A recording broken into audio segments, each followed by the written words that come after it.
Hi, this is Josh Trout, artist for Tops, and you are listening to the Rebel Base Card Podcast. Great pull, kid. We still have 50 Star Wars baseball card collections left. And that includes the Chewbacca if he played for the Brewers card. That is lovely. He's a second baseman there. Yeah, beautiful. That's a good-looking card. That's a winner. Everything's gonna be all right, kid. You found the Rebel Base Card Podcast. She may not look like much, but she's got it where it counts, kid. I'm your host, Greg McLaughlin. Have I made a few bad decisions? Sure. We talk about cards, collecting Star Wars, and to people in the Star Wars community. Don't worry, we're gonna meet up with some friends of mine. Look for special episodes called The Breakfast Pack, talking about your favorite Star Wars shows. We will never have a better chance than this. All right, let's get started. Well, perhaps it is time to begin again. Welcome back, or if this is your first episode, welcome aboard. My name is Greg McLaughlin, and this is the Rebel Base Card Podcast. On September 12th, 2024, Topps and Disney announced a new deal that would kind of change some of the landscape of trading cards to go forward. As we have been kind of following for the last several years, Topps has been, and Fanatics has been pretty aggressive about picking up licenses, and people who have done cards in the past are not the people who are going to be doing cards in the future in some cases. As we kind of talked to you in the past, in 2021, Fanatics kind of locked up a deal with the Players Association for both baseball, NBA, and NFL. And in 2022, January, Fanatics announced they were buying Topps. 2024, we talk about the Fanatics deal with Disney itself, not only to pick up the licenses for Marvel, Disney, and Pixar, that will be global. So essentially, we kind of follow the timeline, and it kind of has been getting, we've seen some of the impact right away, especially with Topps being bought by Fanatics. We will see in a year or two when the NFL and the NBA cards start being made by Topps. Topps has already kind of been inching that with the NBA. And pretty soon, we are going to see Topps doing Marvel, Disney, and Pixar cards in the U.S. and globally. Right now, Upper Deck has had those licenses to do Marvel, and then in Europe, Topps has had those licenses. Well, once again, Fanatics has kind of absorbed another license, and that kind of leaves Upper Deck out of doing Marvel. Upper Deck has actually kind of picked up DC, but now starting in 2025, and one of the first sets that they introduced would be a X-Men 97 Finest. If you've been looking in the Topps Marvel Collect app, you've already seen some of those Topps Chrome Marvel that were introduced into Europe, but we expect to see more of that in the States. And so it's interesting that, we've seen this shift, and I kind of thought instead of just kind of going on, and I'll read you here some of the press release here in a minute or so, but I wanted to have some folks on that would kind of help me understand the impact. Now, as a Star Wars card collector, very little has changed. Topps has had the license since 1977, and they've made cards, and of course some other companies outside the U.S. Have made them as well. But for Star Wars card collectors, not much has really happened. But when I started thinking of my friend Ian Taylor over at the Marvel Card Collectors Podcast, that's a big change for them, because, they have seen a lot more product of late. Now it kind of makes sense, as Upper Deck was kind of releasing a lot of those sets that they've been kind of working on, because maybe they saw the writing on the wall. And then I started to think, well, I know some folks who are some breakers. Stephanie Garcia, I follow her on Instagram. She is from Mamabreaks. She breaks sports cards, but also breaks a lot of Star Wars. And I was kind of curious, would she start picking up some Marvel as well, and what she kind of thought of this. And, she's a little more in that Fanatics orbit, and I was kind of curious what she had to think about this. Then I thought about the artists, the sketch artists who work on a lot of these sets, not only for Upper Deck, but for Topps as well. They work on, some of them work on all the kind of sets, Marvel, Star Wars, Cryptozoic and all that.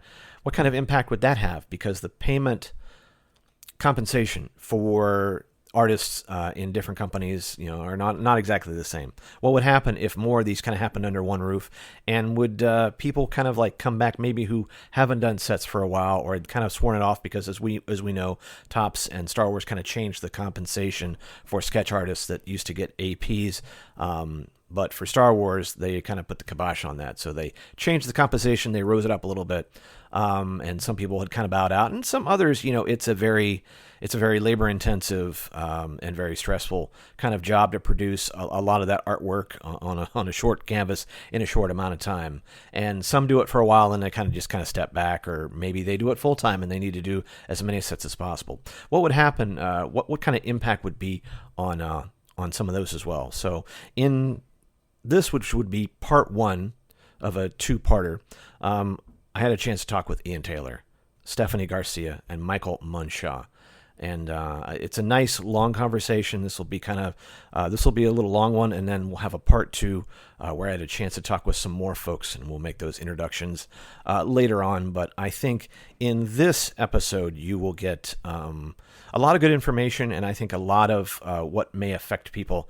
And like I said, it's quite interesting, and it's just going to be something we're going to be paying attention to for a long time. All right, we're going to take a break, and we'll be right back with more. Hey, this is artist and author Cameron Johnson, and you are listening to the Rebel Base Card Podcast. Great pull, kid. All right, welcome back. All right, I wanted to get this out of the way. This is going to be kind of a bit of the, maybe a little bit of a stale part of it, but I did want to kind of read down through the actual press release to kind of give you, because there are some quotes in here and just some information. Like I said, some of it will be a little bit of a repeat, but I kind of wanted to give you the straight stuff straight from Topps. And so basically it says, today Topps announced a major expansion of their existing overall deal with Disney Consumer Products to include global Disney, Pixar, and Marvel trading card rights. New Marvel collectible trading cards will hit retail and hobby shops in Q1 2025 with Topps' finest X-Men 97, the first time Topps has developed and distributed physical Marvel trading cards globally. Topps will continue their global Star Wars collaborations. Under this expanded deal, Disney Consumer Products and Topps will collaborate on physical and digital trading cards for Disney, Pixar, Marvel, and Star Wars globally. Right? There's already the Disney, Marvel, and Star Wars card trading apps. NHL's skate had kind of sunsetted earlier this year, although in the past, Topps has done the NHL like Topps Now cards that you could buy. Those were physical cards, but you'd order them online. All right. Topps had previously released Pixar, Disney, and Marvel digital collectors, obviously through the Collect apps. While this is an expansion globally, especially in the U.S., Topps has previously sold those Disney, Marvel, and Star Wars trading cards in EMEA. This is Europe, Middle East, and Africa through Topps.com and at local fan conventions. Now, this is a quote. Topps has been a long-standing collaborator with Disney Consumer Products, driving physical and digital innovation in the trading card space. And this is Paul Gitter, and he is Executive Vice President, Global Brand Commercialization, Disney Consumer Products. We're thrilled to officially expand our relationship with Topps to bring storytelling from across our brands to card collecting enthusiasts around the world.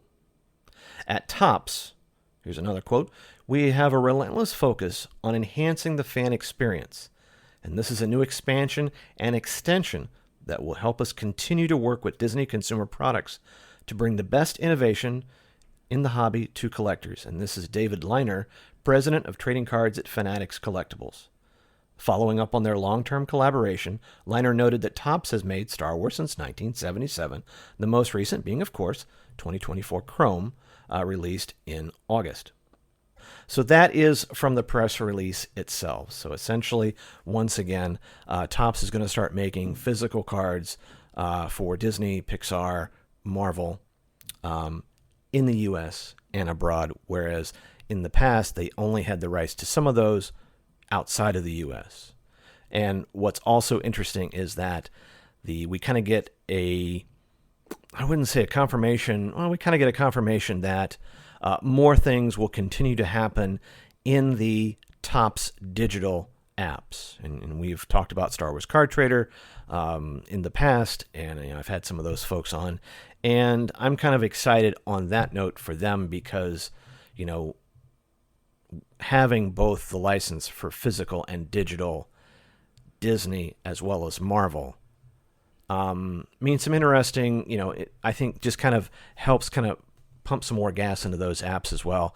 And that also means that, we should expect to see, hopefully, some better, even bigger and better content in those apps as well. So more cards to come from Topps from a large number of IPs starting in 2025. Then, of course, when the NFL and the NBA kind of officially go from Panini over to Topps, that's going to be a large amount of trading card IPs for Fanatics and Topps. So we will kind of continue to see that impact for quite some time.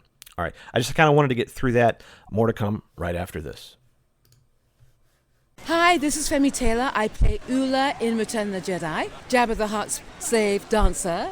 You're listening to the Rebel Base Card Podcast. We're in attack position now, sir. Hold here. We're not going to attack. I have my orders from the Emperor himself. He has something special planned for him. We only need to keep him from escaping. Just a quick note. Because of everyone's schedules and me trying to put this together, some of the audio isn't quite where I'd love it to be. Stephanie was moving from one studio to another, and so she only had access to a headset mic. And when I was trying to get Ian, my mic wasn't the normal one I was using, so the sound is not quite where I would love it to be. So I appreciate your patience on this, but the audio is fine. You can listen to it. It's just a little more inconsistent than I would usually love it to be. But as we kind of get into the episode, that kind of irons itself out over time. But just wanted to put that note, and back to where we were. Okay, Chop, stay here, just in case we need a backup. Hey! So I just wanted to welcome back to the program Ian Taylor. Hope you have been well, and I'm sure you and the groups have been quite busy over the last several days. You know what? It's one of these things that someone referred to it as the worst kept secret in cards, because it's been kind of rumored for a while. I first heard it from a very trusted source towards the start of this year. And I don't know if you'd heard anything through the grapevine as well, but and they didn't tell me who their source was, but I trust this person. Then I heard it from a different source, completely unconnected. It's one of these things where that Venn diagram doesn't overlap with that Venn diagram, so that there's some truth to this. And then kind of we're looking at the raft of releases, and I don't know if you've been paying attention, but last year for Marvel cards there were over 20 releases in various formats from Upper Deck, and it was absolutely bonkers. And this year has been no different. Now, last year there was a bit of COVID catch up, which is fair enough. This year has just been relentless, and to the point where it's actually everyone's a little bit exhausted. And so, we get into the kind of, the middle half of the year, and then San Diego Comic-Con happens, and some of the content creators start putting out content actually openly saying, we've heard this, we've heard this, it's going to happen. Upper Deck have lost the license, and it was like, okay, what's your source? Oh, everyone was talking about it. Everyone was saying it. Even the people at the Upper Deck booth were saying it. I was like, really? So, I mean, we on the Marvel Card Collectors podcast, we kind of, I just basically decided I wasn't really going to talk about it until it was known, simply because of the fact that, okay, chances are, Upper Deck themselves knew quite a while back, especially if I heard towards the start of the year. Because these things don't happen overnight. But I've worked for enough companies to know that if you lose a big license like that, it impacts on people's jobs, it impacts on people's careers, So I didn't really want to be speculating about it or talking about it so much. But, with the announcement, I think it's like, everyone's like, yeah, okay, it's official. now what? Everyone's kind of just standing there blinking at each other. And the thing is, about 2 weeks before the announcement, there was an announcement of a UK exclusive, I think it was. I'm pretty sure it was UK exclusive. Certainly EU exclusive. Topps Marvel Chrome. Okay. Now, it was announced. It went on sale about 3 days later on this lottery system that they do. Maximum 2 boxes.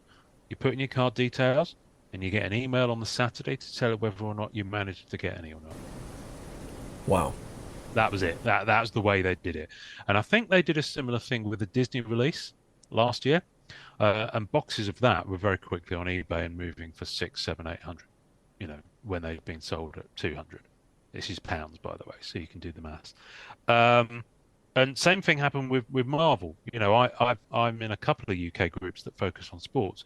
And you've got these guys that just went in for this lottery, got some boxes, and immediately flipping them for $500-600.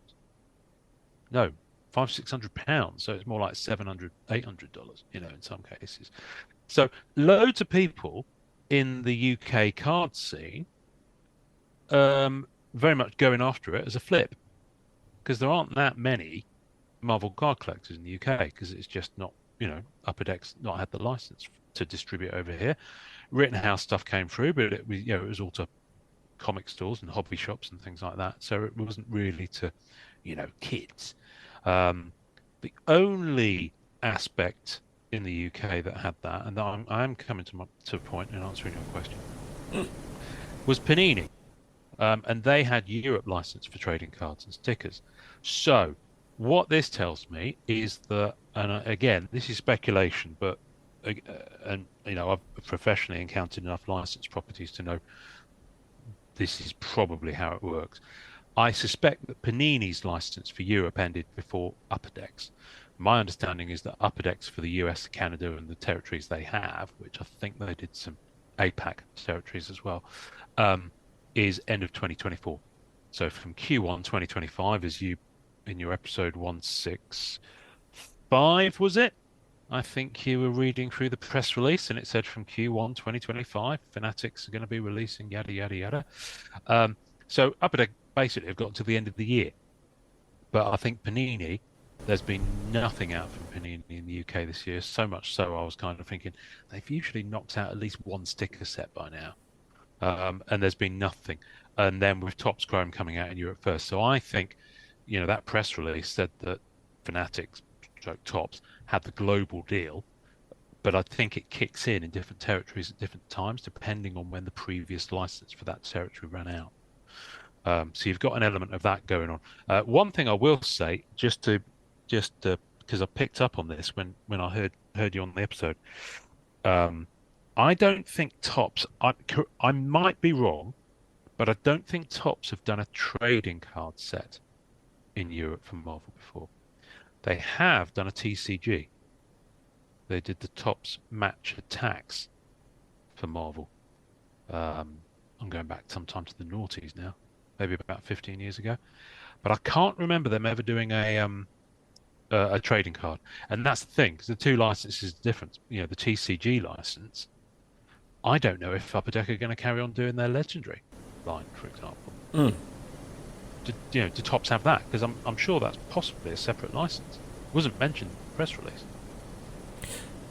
You mentioned a lot of things there, because what was interesting is that not long after that Topps Chrome Marvel came out in the UK, and I started seeing it in some of the feeds, in the Marvel Collect app it dropped. And that was it was around about the same time, I want to say, that the Topps Chrome Star Wars came out. So all of a sudden, I pop open Marvel Collect and I'm like, oh, Chrome, Topps. And then that kind of coincides with, and so it seemed to be fairly fast, because, I think in the digital apps in general, the physical cards, there was usually a larger space, and then they would show up. But the Chrome Star Wars, which was was released in August, it was kind of our first real big release of the year. Outside of that, the way you described, the Marvel UK one, where you got an email and it was your limited, was akin more to me like with the Sapphire that came out on May 5th. the Topps Sapphire Phantom Menace. It coincided with with the May the 4th, and it was one of those. They've done a Sapphire a couple years where it was kind of online only, and if you had like one of their memberships, you could get early access to it, and they're a couple $100 a box, but people were flipping them for a lot more, and so your average collector, you wouldn't have seen it. But I also, as far as the Panini not seeing the sticker books, I haven't seen a whole lot of new sticker books, coming out, because there was that Marvel 75th that Panini did that was you saw in GameStop and around, and of course the NFL. Usually you'd see it about this time where it started the NFL season. So it's interesting now to see these dominoes, because I was even thinking before we talked,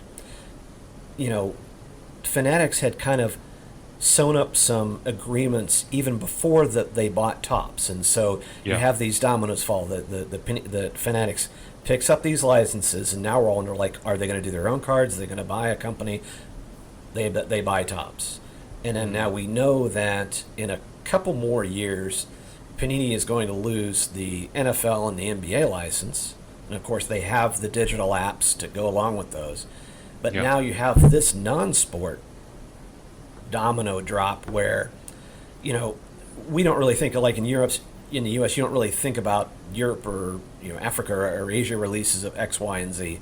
But it was interesting in the press release that Fanatics and Topps made it a point to say these are global rights. Yeah, and with Disney. With Disney as well, Disney consumer products. Because even back then, I think when Topps was acquired by Fanatics, we were wondering, would Upper Deck, because they already had a relationship with Disney, would they get the non-sport? What does Fanatics really want non-sport? And I think everything now points, we want it all. We're not shy in taking it.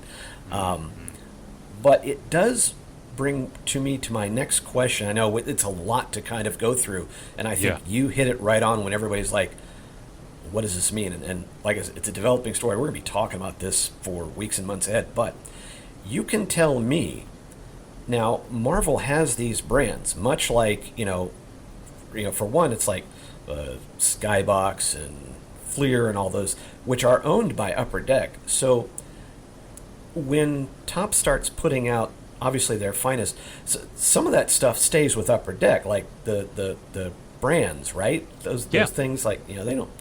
Topps doesn't get the names for some of those, for lack. What would you call them? They're kind of the IP. Thank you. Yeah. So Fleer, the IP for Fleer is owned by Upper Deck, and with that is Skybox, and then some of the ones that they do are their own. So let me think. Platinum is theirs. Black Diamond is theirs. Annual is theirs. So I think what you're going to see is that they'll stay. But of course, about 6 months ago, I think, maybe 5 months, I don't know. Anyway, early this year, Upper Deck announced they'd got the DC rights. So there is a crossover there, and I've spoken to enough Upper Deck people from the podcast and to know, and also they've put it on their own social feeds. So I'm not speaking out of school here. They're already working on DC products. So every year there'd been a Marvel annual set, which was literally a year in comics. Characters from that year, storylines from that year, kind of a lower end set. Marvel annual 23-24, I think, is due to drop physically from Upper Deck at some point in September this month. But after that, I know they're doing DC annual because I've seen images online. So it'll be DC annual, and I expect, and the big one, there's a big talking point in the Marvel Masterpieces collectors group. Will we see Marvel Masterpieces sets from Topps? Now that's an interesting one, because I don't know if Marvel Masterpieces is necessarily an IP, if that makes sense. Upper Deck have been doing it, and I expect they'll probably do DC Masterpieces, but I don't know if the word Masterpieces is, do you see what I mean? So in theory, Topps could do a Marvel Masterpieces set, because you're just calling it that. I don't know. I mean, they might. I've got no idea. I mean, there's all sorts of speculation. There are people speculating that Topps wouldn't be interested in doing original art sets. It might be true. I don't know. But, you know, a good hefty chunk of Upper Deck's product has been original art sets, Marvel Masterpieces being, you know, probably the main one. But Flair, that's an IP that stays with Upper Deck. What else? Premiere, that's an Upper Deck one. So there's not much left. So I think you'll see a lot of those pivot to DC. And we already know that they're releasing James Bond Black Diamond as part of that partnership. So that's long been solicited and that's delayed. I don't know when we'll see that. But I think Topps will be Topps. You know, you'll have Masterwork, you'll have Finest. You've already had Chrome. You know, you'll have the other brands that they do applied to Marvel.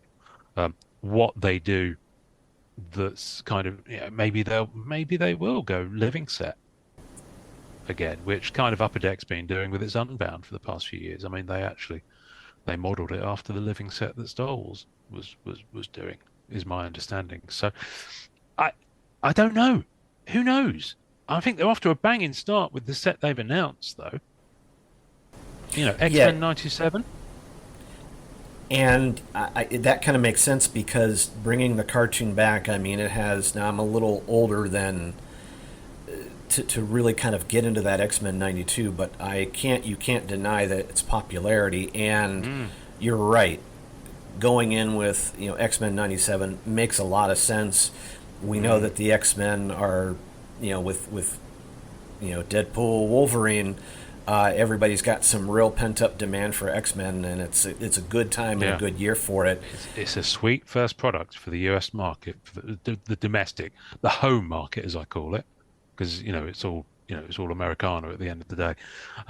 But what I find fascinating with that is that product, they don't have to. It's not an MCU one, so they don't have to worry about actual autographs. They don't have to worry about a delay of finished effect shots. It's all done. It's all in the can. So I imagine that's a fairly easy production one to roll out as a first product, because, you know, animation, it's done. So, you know, they'll have a raft of images that they can use. And we know Upper Deck did a San Diego Comic-Con convention exclusive set based on X-Men 97 in July. And it's gorgeous. 15 cards, 1 pack, whole set. But, you know, it's a really straightforward, okay, you've got these library images of these characters, one fits on the front, one fits on the back, add a little bit of foil on there, chef's kiss. So I think Finest is an easy swing for them as a first product to do X-Men 97. I really, really do. Well, and also I think you bring up another point of there is more to Marvel than just comic images.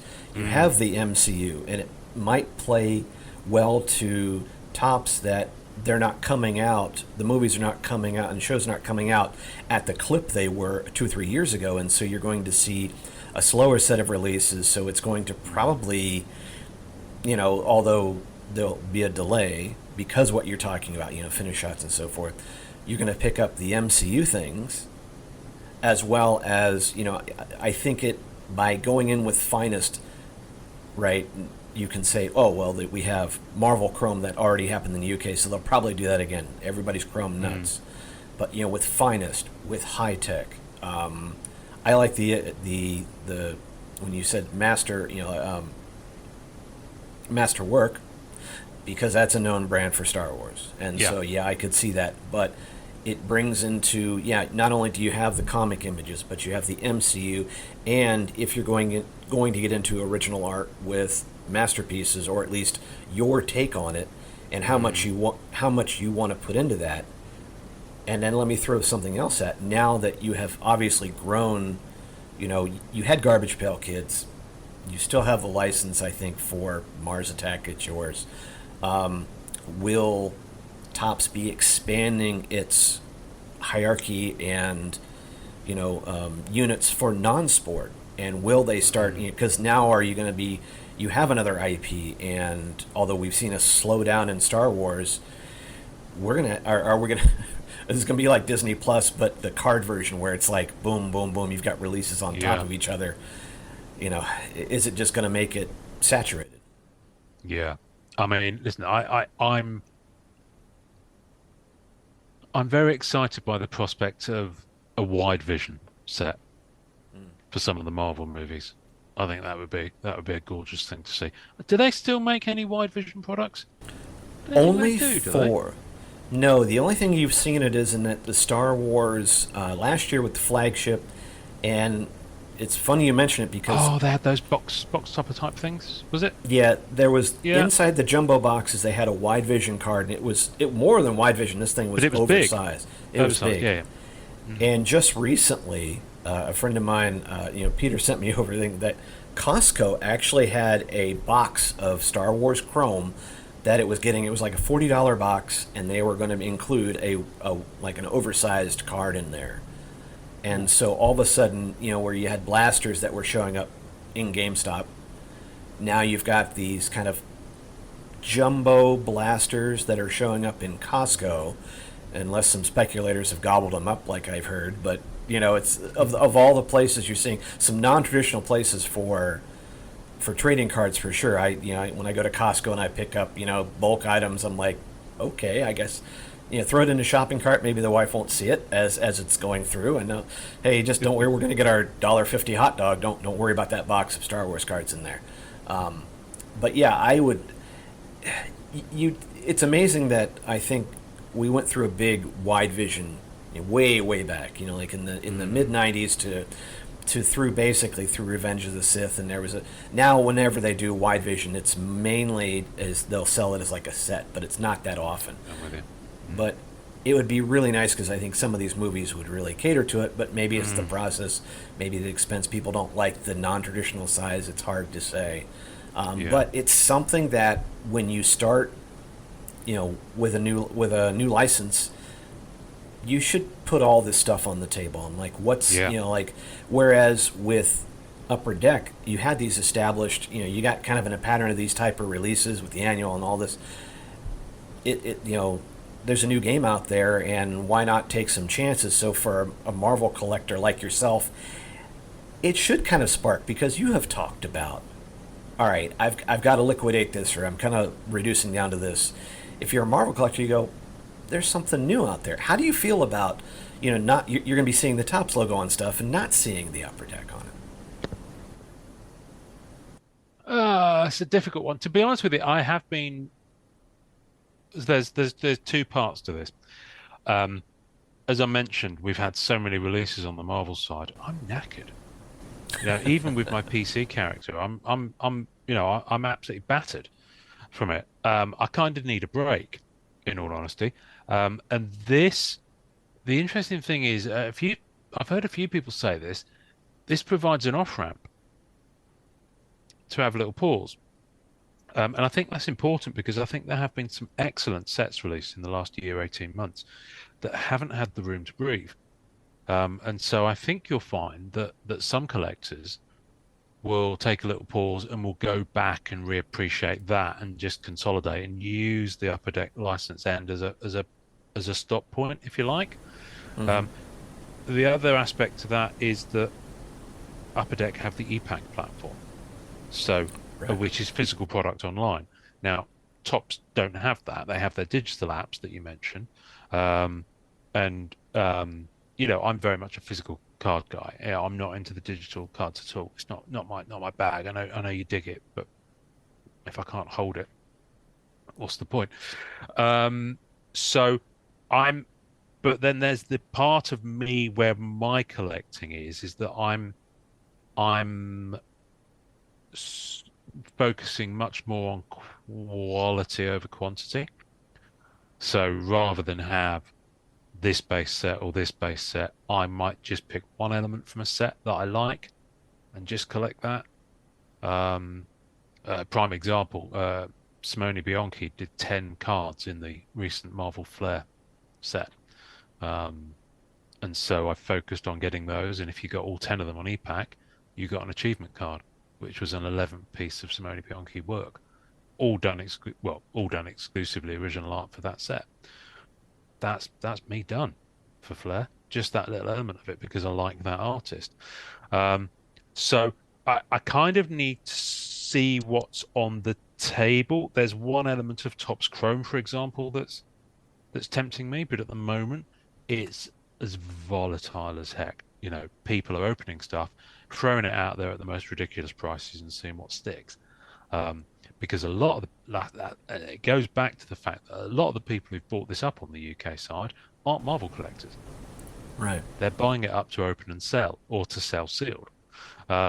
So I don't know. I don't really think that's necessarily the litmus test. I think you're going to have to wait until the more domestic market, as I refer to it, in the US and Canada, sees Topps products released in all the retail verticals they've got over there, because you know they've got a lot more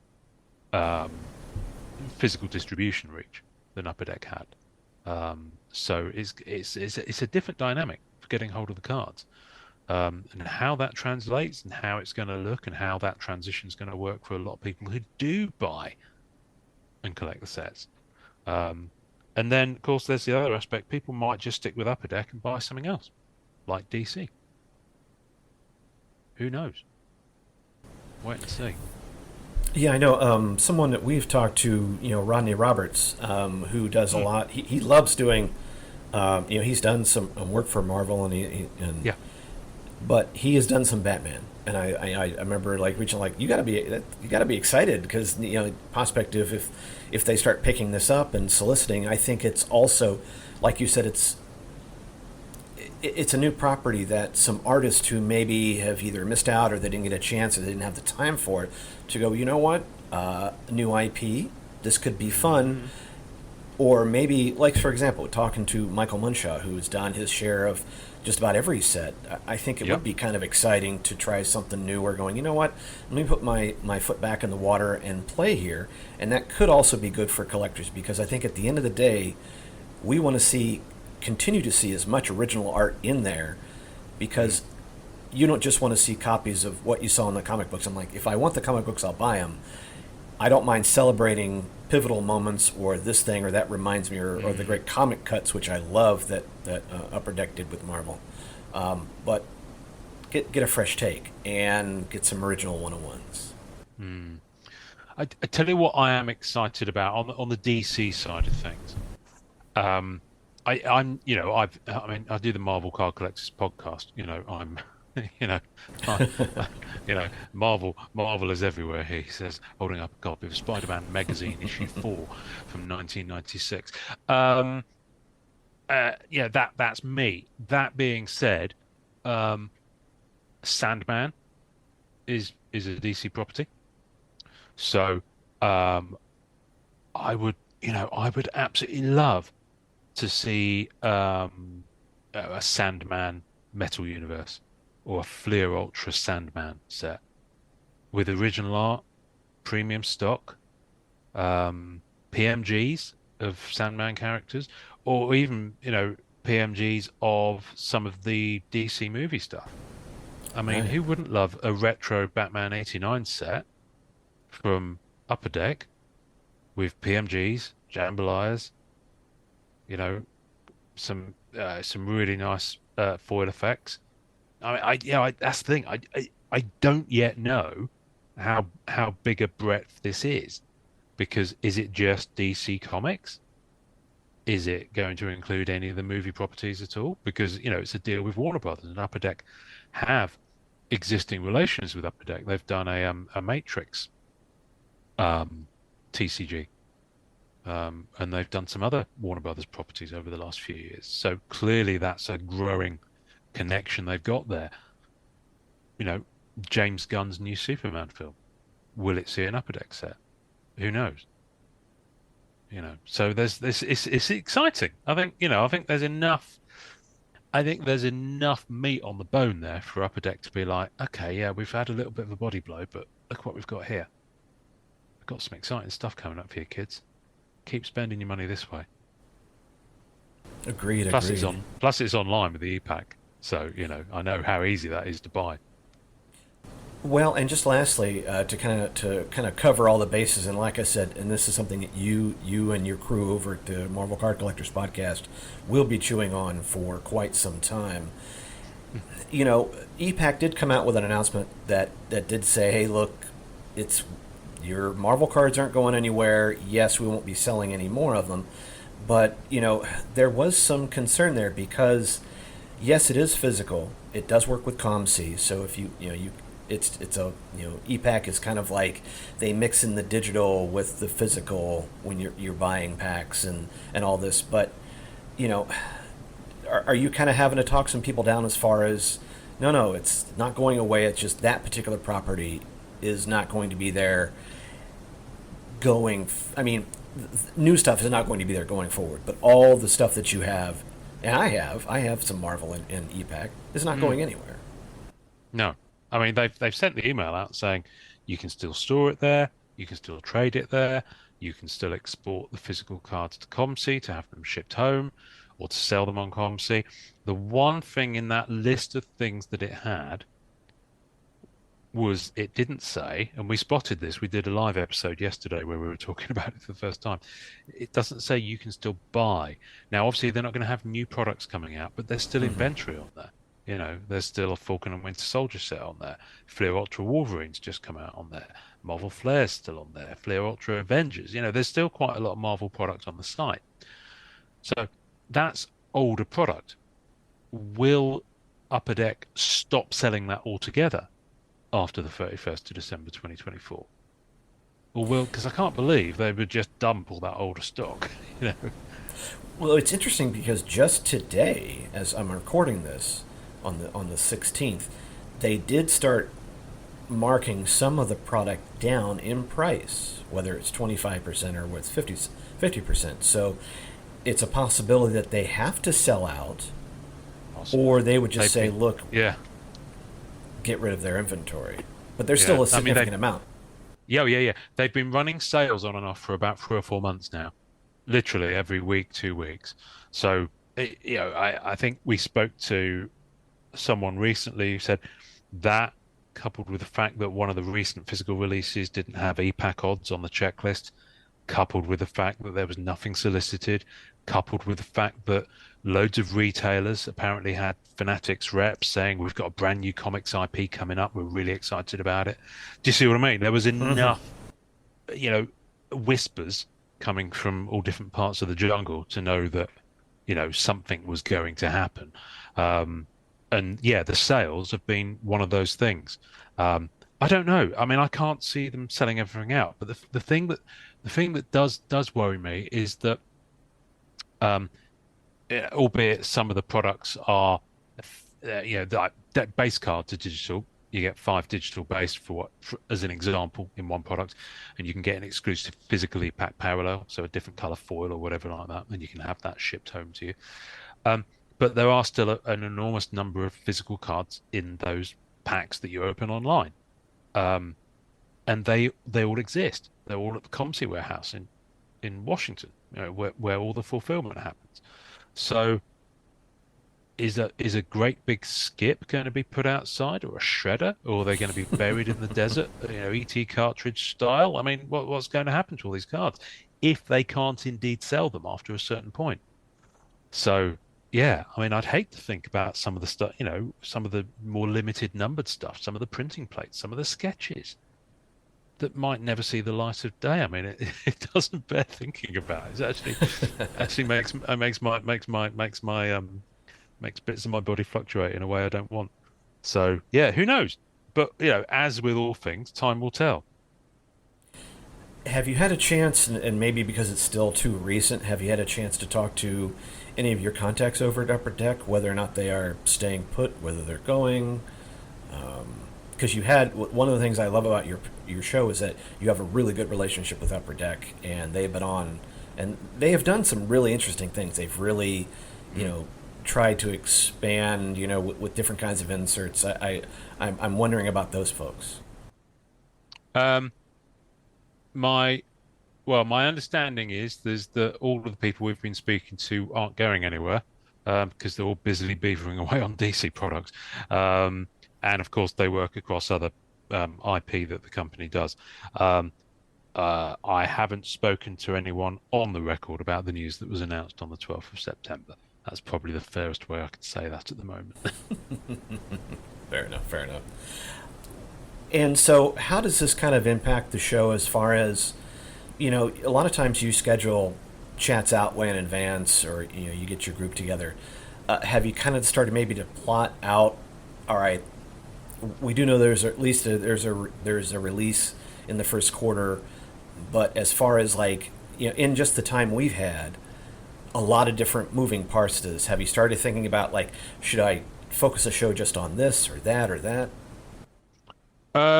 In all honesty, no. Partly because it's been so reactive with the volume of releases that have been coming out, and also just with fitting it in around my life. I've got a job, I've got a family, so finding the time to record.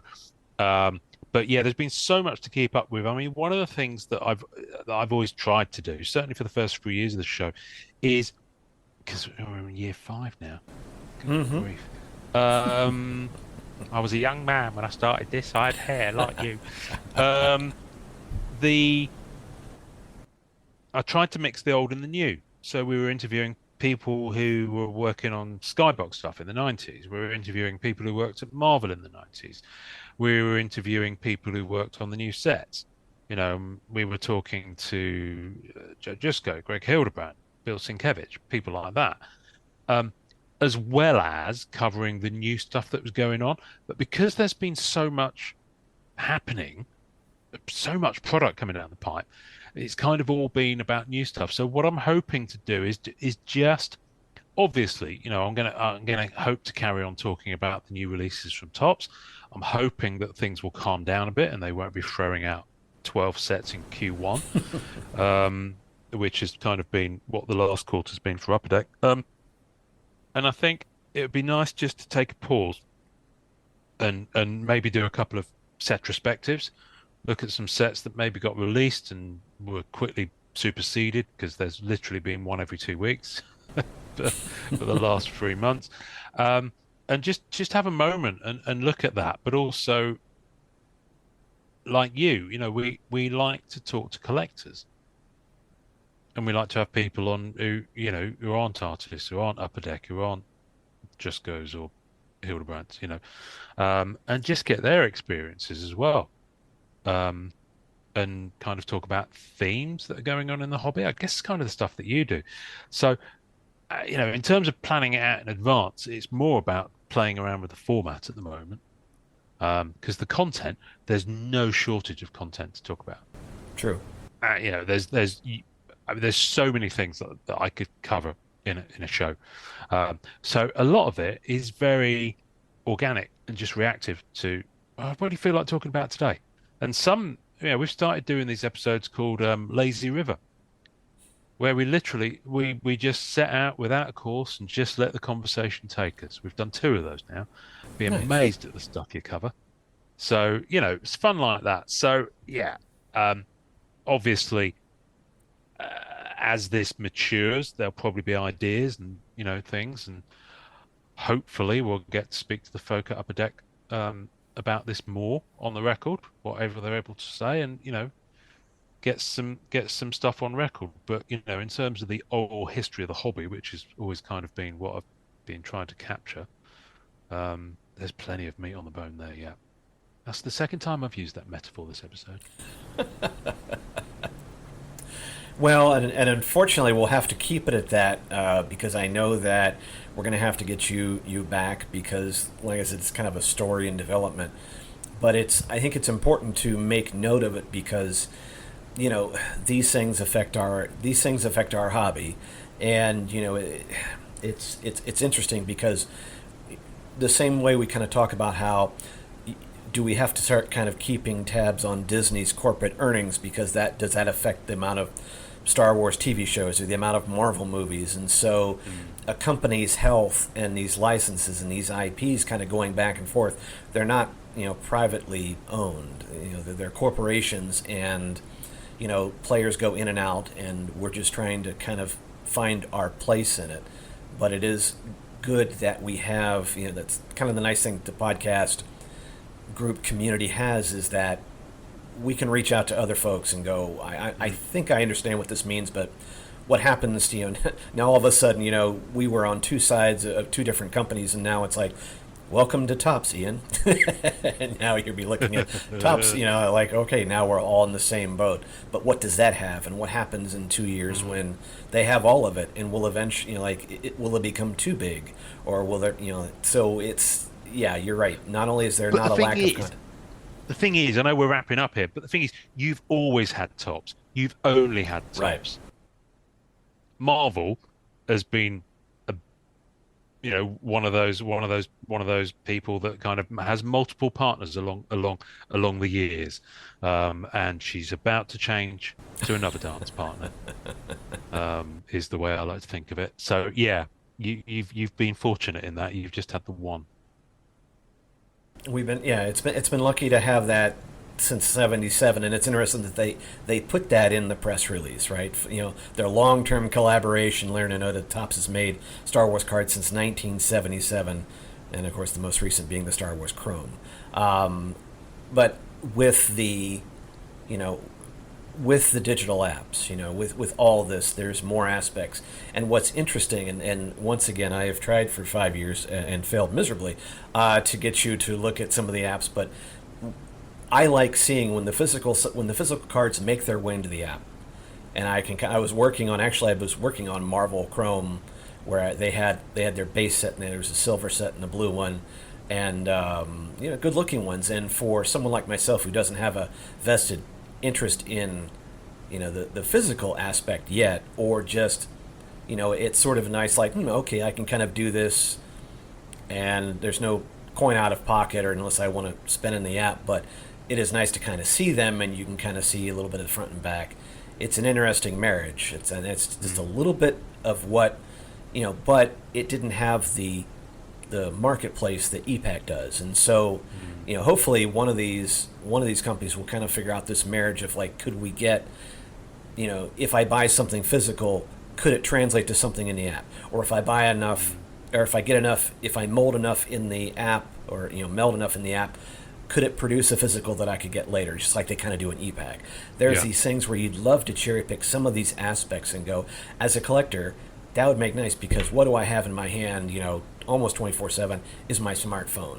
And could I leverage that, and instead of just making a digital app that could go away if I forgot my password?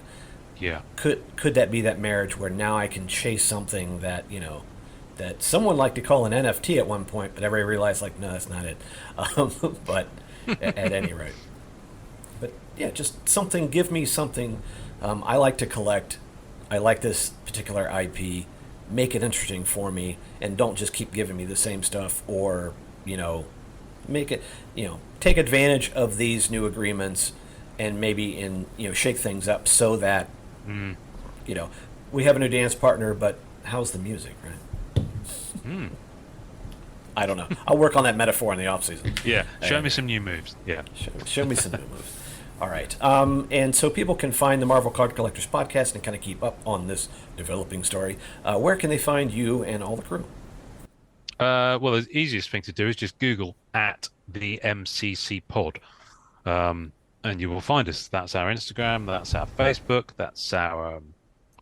I think we've got a Threads account. We've got a Twitter account.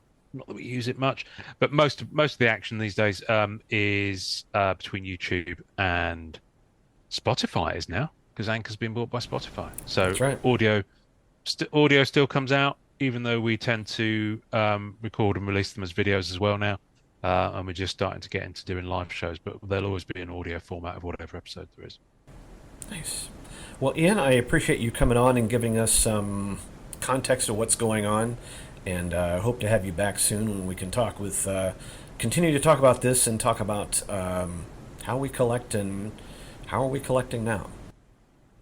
Thank you, Greg. And now back to the news. Hi, this is Adam from Garbage Chute Droids, and you're listening to the Rebel Base Card Podcast. Great pull, kid. But what I did want to do, Stephanie, and I wanted to thank you for coming on, is to kind of get a background, because you're career has moved over these last few years at light speed. Catch me up on what Mamabreaks is doing now, and I'd hate to say, give me your best 20, 30 seconds on what you've done over these last 3 years, but where are you at, and where have you kind of come from? Where am I at and where I come from is longer than a 20-second answer, that's for sure. But just if I could summarize it in a sentence, essentially, I was once a middle school teacher during COVID. I'm teaching from home, found the hobby again. I love baseball cards and Pokemon cards growing up, and decided to start a business breaking and creating content online. And about 3 years later now, about going into my third year full time, we have built with an incredible team of people a media, content, and breaking business. So we break Star Wars, baseball, soccer, and wrestling cards about 6 days a week now. We have a full team shipping and videographer and editor creating content on YouTube. That's about it. That's about it. It's like incredibly impressive. The only thing I find more impressive, and this has only become because I'm originally from Ohio, is all of a sudden I'm looking at my Instagram page and somehow you show up in Grove City. And for the folks who are not familiar with Central Ohio, like I was kind of growing up, it is not a suburb within Columbus per se. It's a little out of the way. So much so that whenever I try to go back home, I try to figure out, I'm like, how could I get over to Card Collector 2's place? But I'm like, it's just too far out of the way. Tell me, how did you set up? I know it was for the hobby Rip Night, which, Topps does once a year, but can you just, before we kind of dive in, how did you throw that thing together? Because it was a fun mashup of two people I follow online.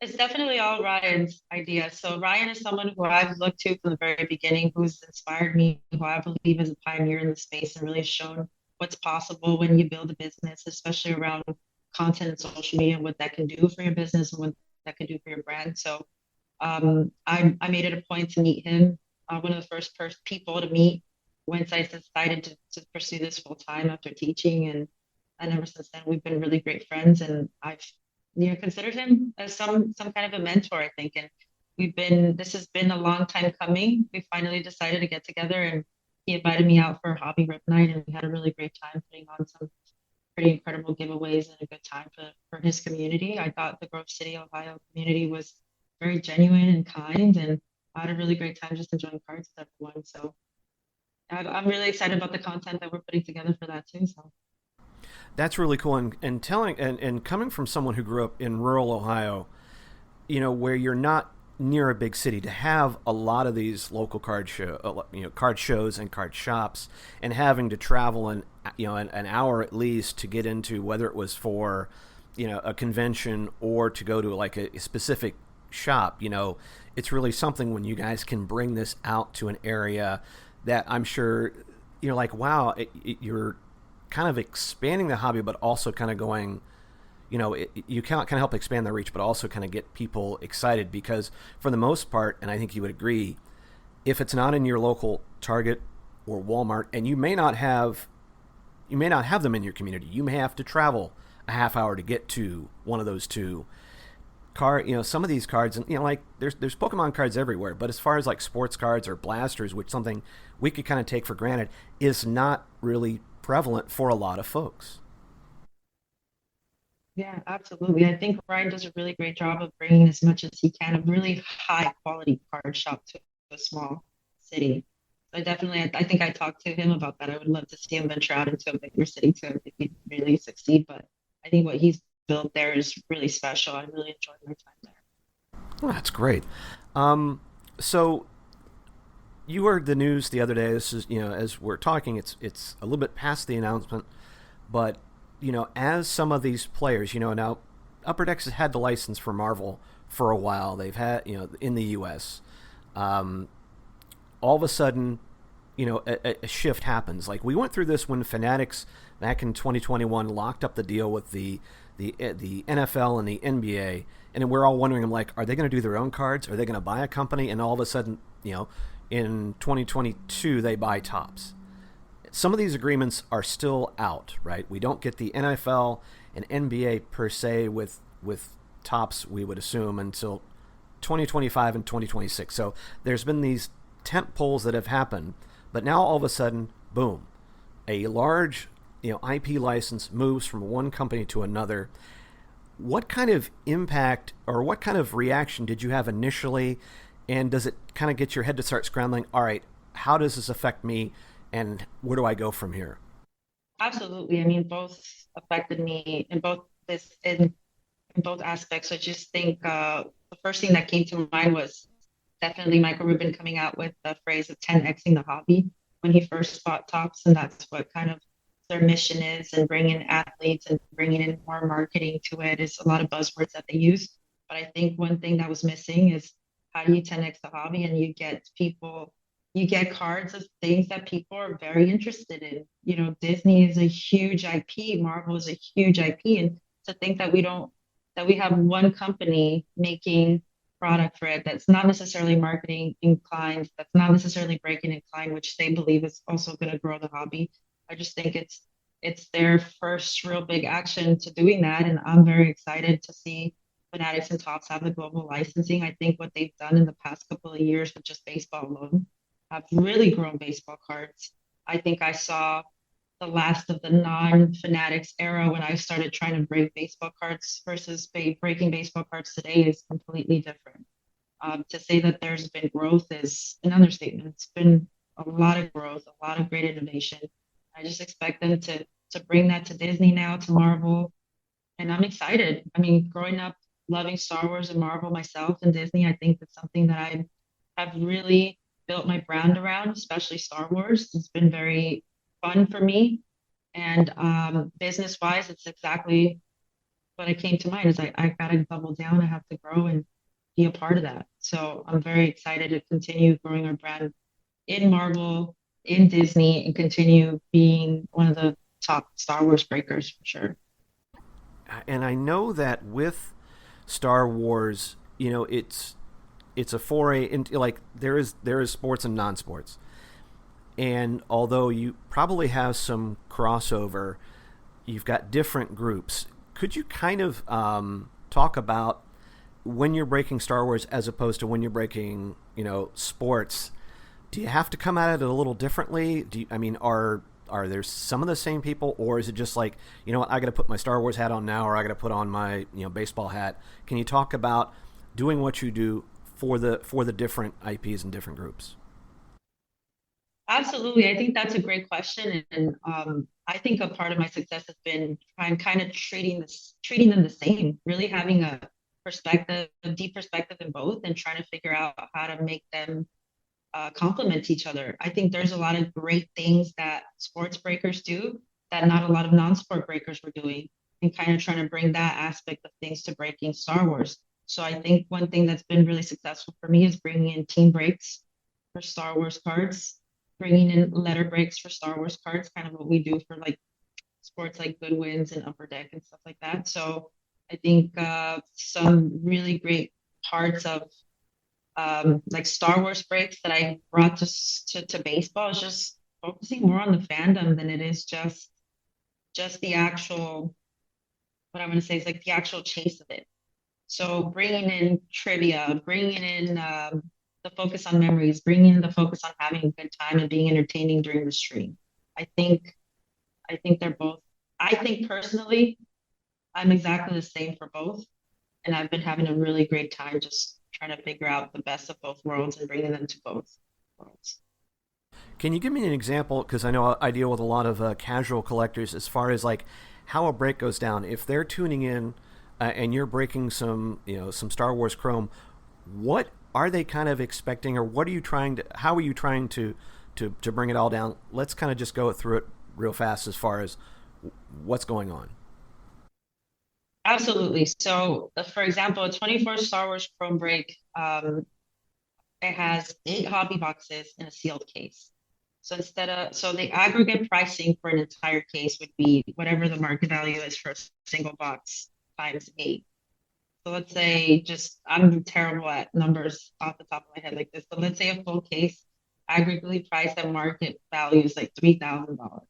And then you kind of what I go in and do is really take a look at the checklist, really take a look at market value for certain characters, really take a look at what Autograph's doing, and kind of like my knowledge of the history of the market value over the past few years, and just break it down by letter. So I do have full case character breaks that I do too, where you can buy a single character in a whole case, and you not only receive any inserts that come out from that character, autographs, base cards, parallels.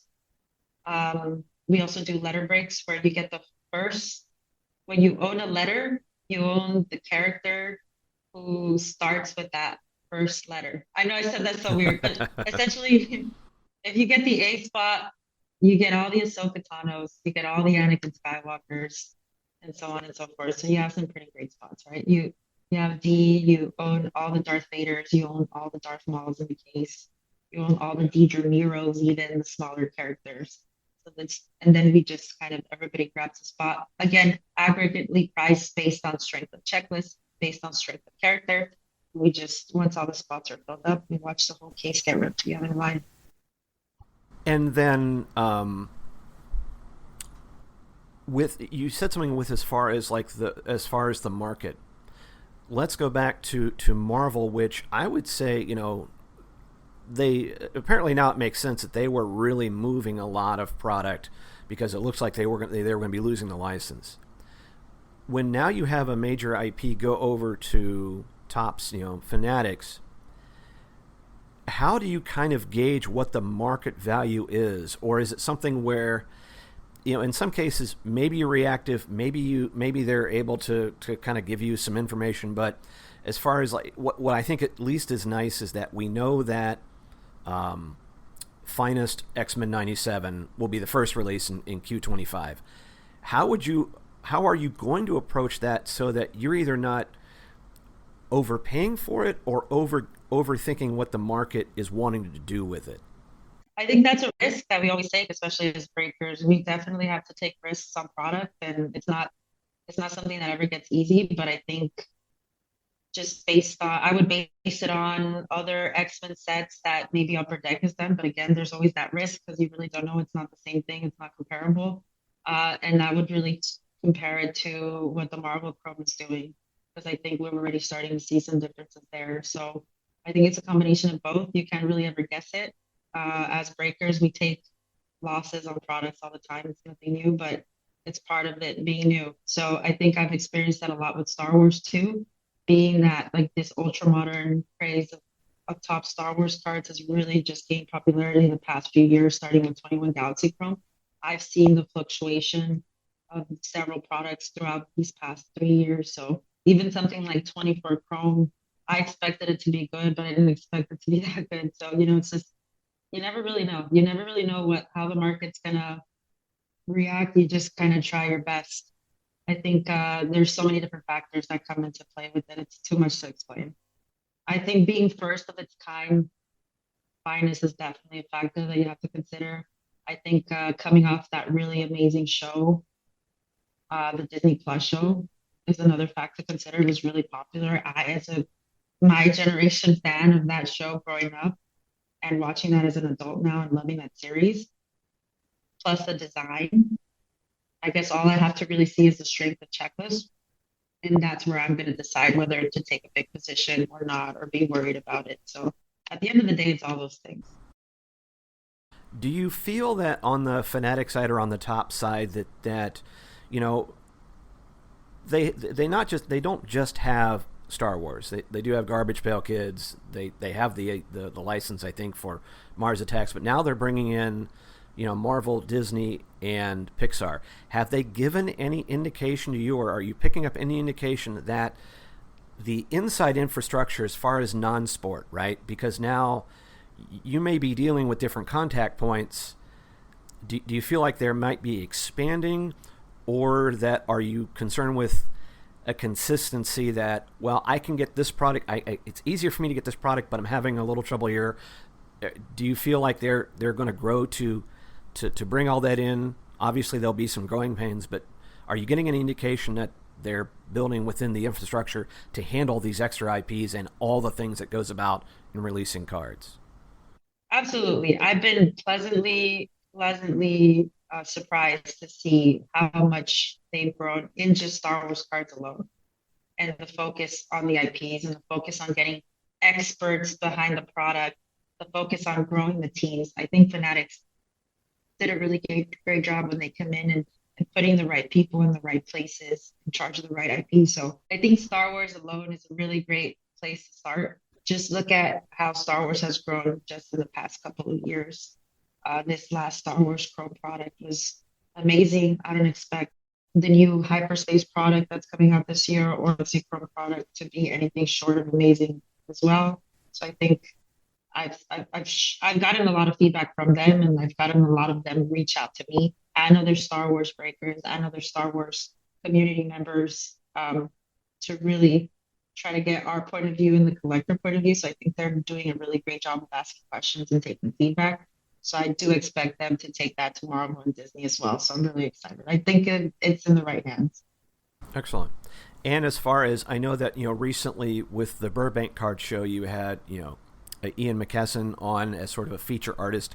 I really liked the mashup he was able to do, and we talked about it a little bit in our interview where, when you're at a show, it's a lot of meet and greet, but also to be able to do some artwork on the cards. Like he was taking some base and doing some great, mashups on the card. And I really like the fact that Michael Rubin was able to see it, because I think it shows you a little bit of like, it's not just about sketch cards. You can really do these great one-on-one pieces, and you can even make a regular card look outstanding. Is that something that you guys are going to be doing a little more? And can you tell me a little bit how that came together? I'm really putting you on the spot. Oh, no, I love that. Thank you so much for that question, because what came about, my partnership with Ian is just really, as breakers, I say this all the time, we can't control what comes out of the boxes, but I do take so to heart what the experiences that we could create for our community. I think first and foremost, as a breaker, I consider myself an entertainer and a memory maker. So I want my breaks to be fun. I want people to remember the day that we pulled the Superfractor one-of-one Daisy Ridley auto for another person who they consider a friend in the community. To me, that's what it's all about. So I think I've been especially lately, have had the incredible opportunity to put a little bit more of an investment in that side of things, and have people like Ian come here in office and, give away some sketch cards and do some content around his story and share that with collectors, and have them have a closer connection to cards that they can pull in the set and share that with us and share the memory. He actually live sketched X-Wing fighter on a Zion case that we gave away during our Fanatics live stream too. And I just have people to this day saying that they watched that with their kids and it was a great experience. And, even though they didn't win the case, they remember who won it, and it's very happy for them. And I've also recently had Leilani Shui come in here. She's a voice actress for Jawa, come in office, sign some Funko Pop, sign some toys, sign some cards. And I just think those are experiences that you don't forget. They're tied around cards that we love, and just brings us closer to the characters. And I'm so happy that Ian is very willing to do that with us. So having him, I think at a card show, there's a lot that you can offer people. Besides just selling them singles and selling them wax. I wanted to make sure that when you come to the card show, you can not only spend time with me, who you get to see online every day, and online 40, 50 hours a week, but you can see other people that you may want to interact with, that you're a fan of, and that you're a fan of cards. So Ian was gracious enough to set up with me at my booth, and I was really excited to have a lot of collectors of his cards come and be able to meet him. I think being able to provide that space for artists is really important. I actually saw that they also did that at Fanatics Fest. They had an art zone where Angel Aviles was, and amongst other really incredible top sketch artists. So I was able to interview them there at Fanatics Fest. I have that kind of content on my YouTube. It's just something that I've been a really, really fun part of what I've been able to do this year. So I wanted anybody that has any ideas that can make these experiences better, I'm all for providing that, because it's my favorite part of what we do. Excellent. And you are talking that you're talking because you're in the process of moving your studio. What are some of the things that you're trying to do, I guess, in this next iteration or in the months and years ahead to expand? Because it's, it's an operation. So it's, usually when we see, a breaker, it's like there's the hands and there's the mat and all this, but there's a lot more to it. What have you kind of, what's going into this next iteration and what are you trying to build on? 100%. I think, like I said, the breaking aspect of it is what we do. It's what brings the revenue, but our media content side of it is what we do for our people.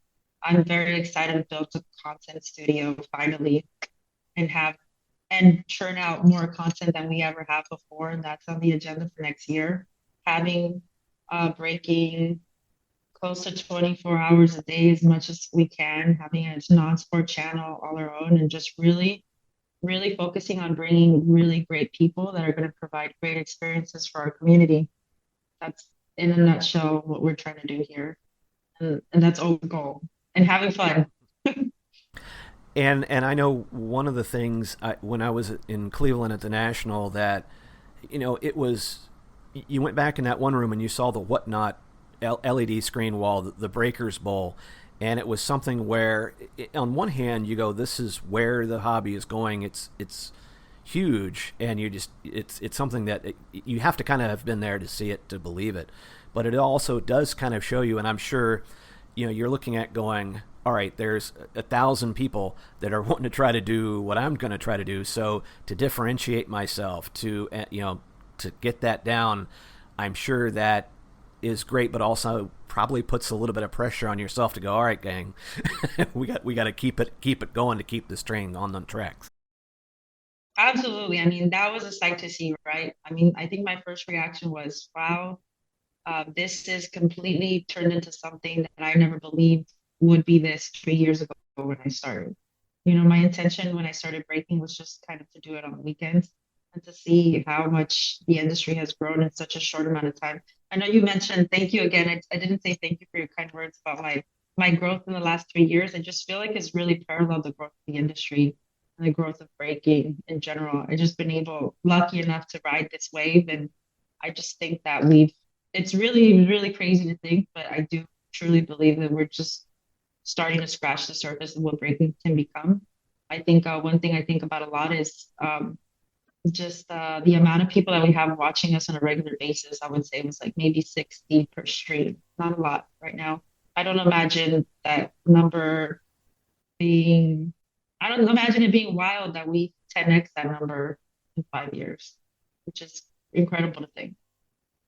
And a lot going into that is the fact that the hobby does tend to go in cycles. I mean, COVID was one thing, but I don't think you can put the genie back in the bottle, all the way. I think that with a combination of more creative ways, more, bringing folks together and keeping cards out there, which means that, when I go to a Target or a Walmart, I want to see cards on that shelf. When I go to a hobby store, I want to see kids in there. I don't, in some cases, I understand. I'm like, there are sides to this hobby that I may not be that involved in, but it doesn't mean I don't want them there. And I think you have to kind of be in the same work going, all right, we have to kind of pay attention. You have to keep looking a little bit ahead because, there's the famous, this famous junk wax era, but it didn't stop completely. It just meant that, okay. And I know that the card manufacturers are aware of that. And Michael Rubin is aware of that. They want to keep the train going, and that is a balancing act that I think that you can be a part of, where you're like, look, I don't want to expand too fast. I don't want to do this, I don't want to get into areas that are not good for business. I want to make sure that I keep it going because, first and foremost, you enjoy it. Yeah, you are the busiest person I know, because whenever I look around, I'm like, well, she's there now. Okay, she's over there. But, on the one hand, it's like you don't want to burn yourself out as well, or give yourself too much stress or overextend, because there's also 1,000 cautionary tales. And so I think that's a lot to put on anybody's plate. And I am kind of curious, how do you kind of keep yourself in check to kind of go, am I going at the right pace and right speed?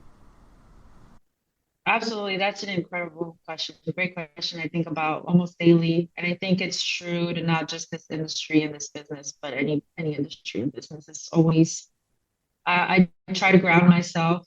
I do try to relax and understand that any type of business, building any type of business is hard. But one thing I really rest my mind on is that I believe the best, I wouldn't say best, but I believe the most, I've gotten the opportunity to meet a lot of incredible business owners the past couple of years, and I try to learn as much as I can from them, and I try to analyze their traits. And I think one thing they all share in common that I try to strive for is being optimistic, finding a balance between being very optimistic but grounded in reality. So that's the balance that I try to do. So it's like, yes, you need to be optimistic and you need to believe in the future, because then you're not going anywhere if you don't. So you want to be growing, but also a little grounded in reality and making sound decisions, I think, is all you can do as a business owner, again, in any industry. So I focus on that, and I focus on the people. So when I feel most, I guess, lost in a decision, and I have to make a decision fast, because decisions have to be made fast sometimes too. It's what's going to be the best thing for the people that we serve and the people that I serve, which are my team.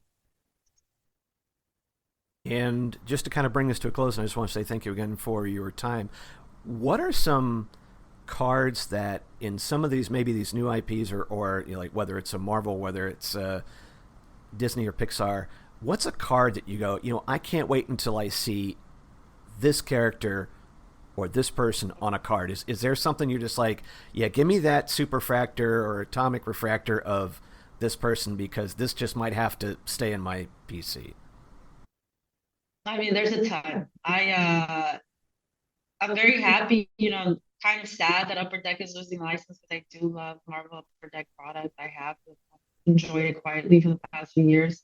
But one of my favorite characters growing up was definitely Rogue and Storm. I grew up watching the X-Men series almost every day. I watched everything there is to watch about X-Men, even like that weird like teenage TV show. And Rogue was a main character in that too. So anything Rogue related, I'm really looking forward to seeing. I really love the new movies that Disney's making, especially centered around all other cultures. So Coco stuff, I'm really obsessed with being Mexican American. I thought that was a really beautiful homage to our heritage. So I'm really interested in seeing more sets like that. Excited. Excellent. Yeah, and I'm also hoping that we see a little more marriage of the Topps physical and digital, because those are, we've seen a lot of the physical, like the I found out about Marvel Chrome because it all of a sudden popped into Marvel Collect, and of course Star Wars, a lot of their physical goes in. But I really, now that you go, okay, now that you have physical and digital licenses locked up, let's see some interesting things back and forth. We know how the ePack platform worked, but I would really love to see exactly I'd love to see hey, if you pull enough of these in a digital, it amounts to a physical, or if you pull a physical, that gets you something unique in the app, and make both those. I mean, I know they've got their own teams, but it would be super exciting to see, because at this point, what are you holding back for? If we're going to keep this hobby growing, you got to think outside the box. I mean, I think about, so when you said that, the first thing I thought about was ePack. And then the second thing that came to mind was my kid. I have two boys, they're 5 and 3, and they just love everything there is to do digitally, right? They love Roblox, they think Minecraft's amazing. It's like, what are we going to do to 10x hobby? Again, another question is, how do we marry physical cards more with digital cards? Like I said, have digital prizes, have physical prizes for collecting digitally. How do we get breakers? How do I send somebody's cards that I opened physically, that someone was able to watch physically, and kind of put them in a database for people to be able to buy and sell and trade with each other more easily? I think these conversations have been had, and Fanatics Collect is working really diligently to make that kind of stuff happen. So I'm really excited to see what that grows into in the next 5 years for sure. I think that's going to be another huge part of it. I'm glad you mentioned it. Well, I'd love to get you back in the coming months once everybody gets settled in and you get, and we start seeing product come out, because I'd like to have a longer conversation, if that's possible, to kind of go into this because you just really have your thumb on the pulse, what's happening out there. And once again, it's fun because, when you've been following somebody, like on Instagram when we're following artists and breakers and collectors and all this stuff, and by osmosis you start to go, wow, okay. And even though I'm not in their circles or I don't know them on a personal basis, you still wish, I'm like, oh good, they're doing well. It's almost like when you see people online, you're just like, oh, that's cool. You got a card. You got to be in an all-star game if I'm not mistaken. So I'm like, this is incredible. So it's fun to watch you in the hobby, and it's fun also when we know that they're paying attention to what you're doing. You're talking to the right people, you're meeting the right people, and you're growing the hobby, I think, in the right way. And I just want to say congratulations, and I look forward to talking to you in the months ahead. And I can't wait to see that new studio. Thank you so much. I just want to say that, like I said, I've listened to your podcast in the past, and I really enjoyed the way you interview and enjoy the people that you have on. And I really appreciate what you do for the community. I think it's really important. And any opportunity to share my story and on your platform is definitely an honor for me. So thank you so much for having me on. And anytime you want me back on, I'll always make time. Like I said, I'm here to help as much as possible, to serve everyone as possible. And I guess that helps me continue to do what I love. I appreciate everyone, your support, and thank you for listening.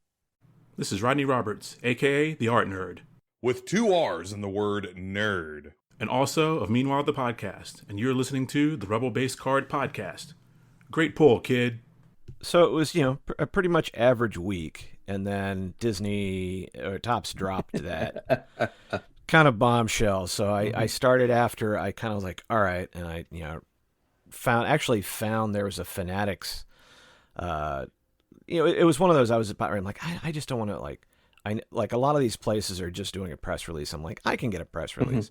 So I find one of them, the one website that actually had the email of a guy from Fanatics. And I was like, all right, can I get a copy of this? Because I just don't want to scrape it. And he's like, very nicely sent me not only the press release, but also sent me actual pictures and the little movie. I was like, okay, that's actually really nice. Oh wow, like, nice.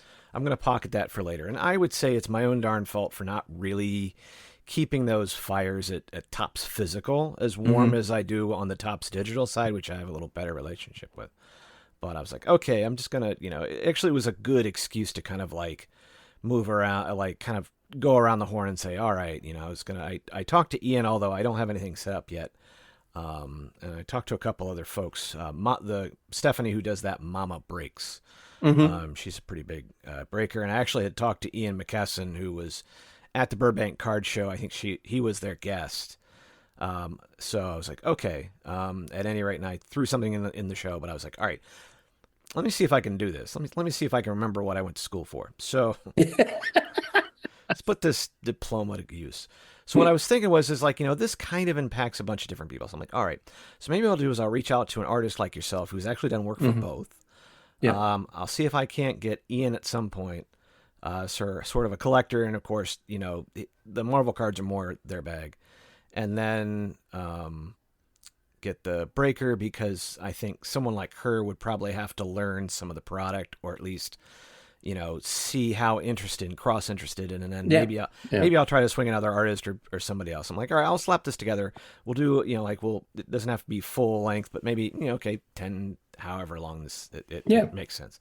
But yourself, it's sort of like, I like, all right, I'm going to lean into my friends, because I'm like, all right, I think they, It's what you have networking for and why you have friends. Gosh, it's so simple sometimes. Yeah. But let's kind of start this, and we'll ease in, and then I'll kind of weed my way across, because I did have some, as someone yourself, Michael, who has done work for both Topps and Upper Deck.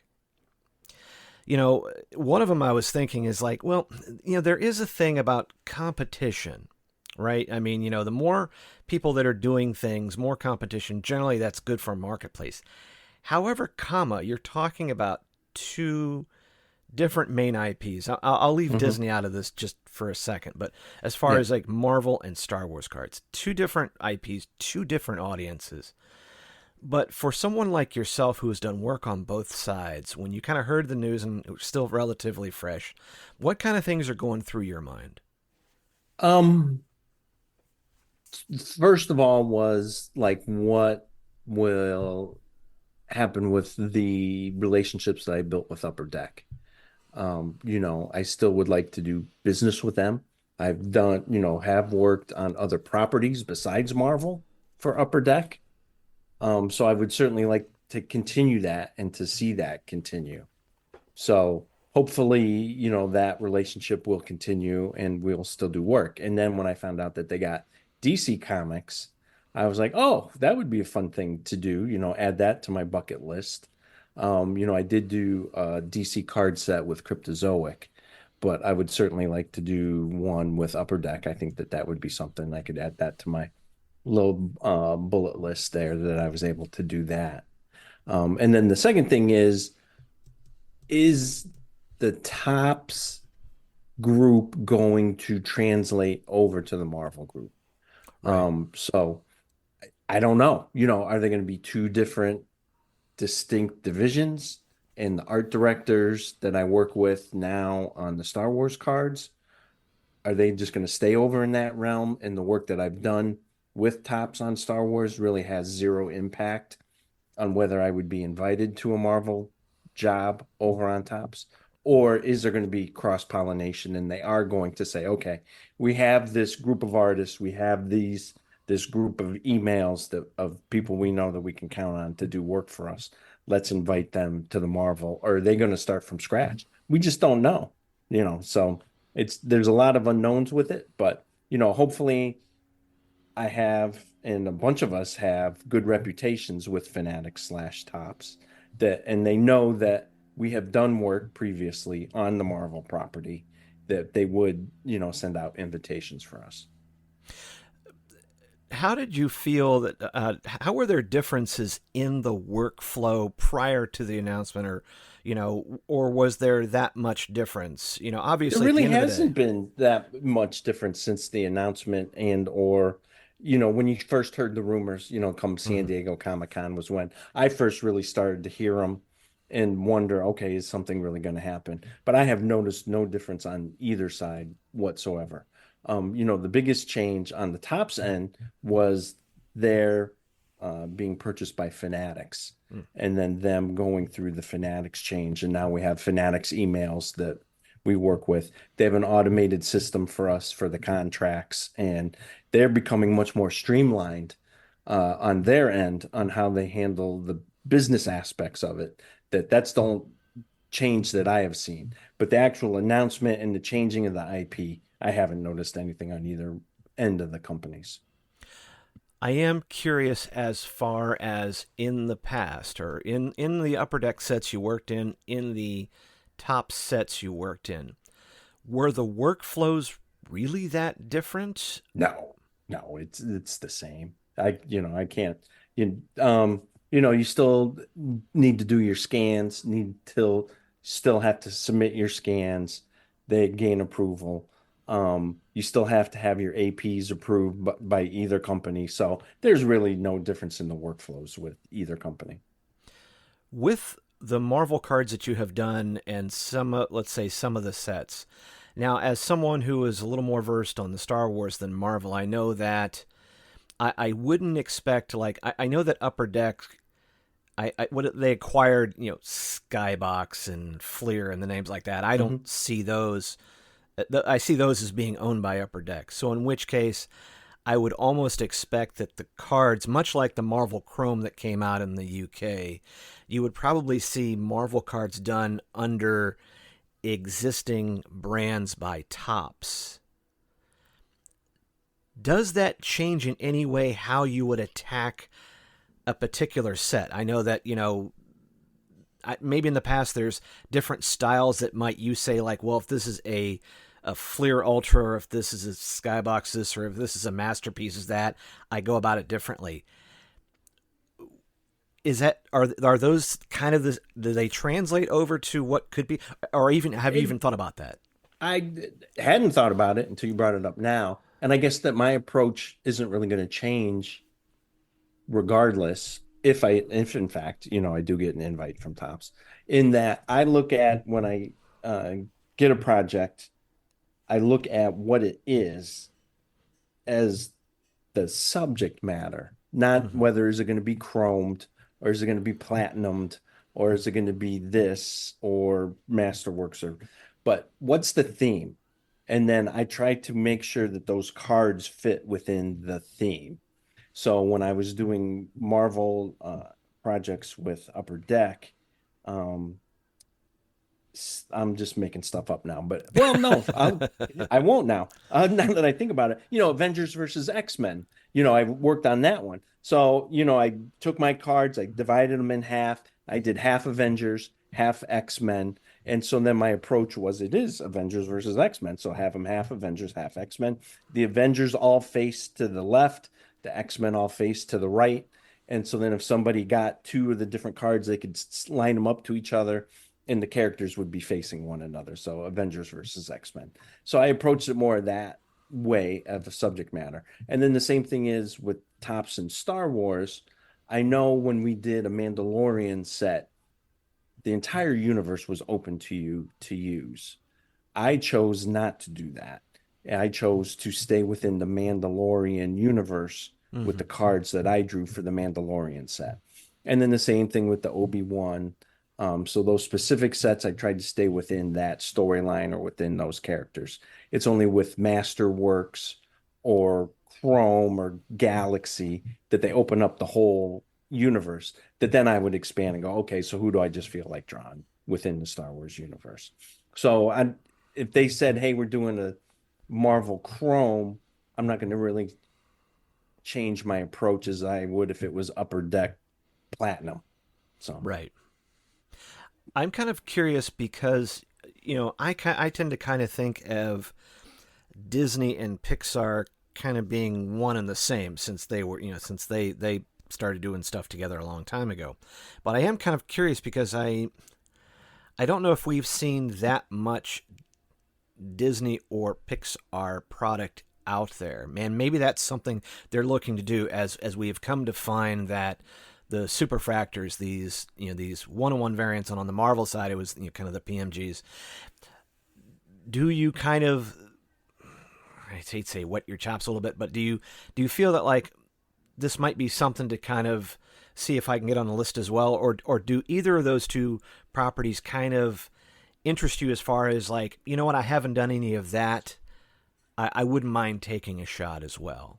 Yeah, no, I would certainly be open to that. And I hadn't really, until you and I are really talking about it now, I hadn't really considered the Pixar end of it.